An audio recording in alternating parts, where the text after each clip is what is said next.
Vantaa toissa maanantai-aamuna. Koiranäyttelyssä Helsingissä viikonloppuna olleen oululaisnaisen silmään osuu epätavallisen näköinen kuvio korkealla kirkastuvalla aamutaivaalla. Taivas on pilvetön, näkyvyys hyvä. Mukana oleva kamera otetaan onneksi esille. Mikä tuo on, Jaan? Kato, mikä tuo on? Mitään ääntä ilmiöstä ei kuulu. Naiset kuvaavat kohdetta useita kymmeniä sekunteja, kunnes se katoaa horisontin taa. Helpoin ja ehkä sittenkin todennäköisin vaihtoehto on lentokone, onhan Helsinki-Vantaan kenttälähistöllä. Mutta olisiko sittenkin kyseessä korkealla ilmakehässä kitkan kuumentamana palava satelliitti tai kantoraketti, avaruusromu? Sen puolesta ainakin puhuu ilmiön pitkäkestoisuus. Toisaalta kuvio pysyy aika hyvin kasassa, irtoavia kappaleita ei näy. Myös värit pysyvät tasaisina.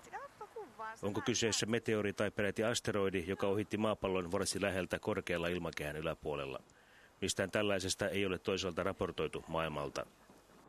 Sinne meni. Maallikon ei auta muu kuin luokitella se tuntemattomaksi lentäväksi esineeksi, tuttavallisemmin ufoksi.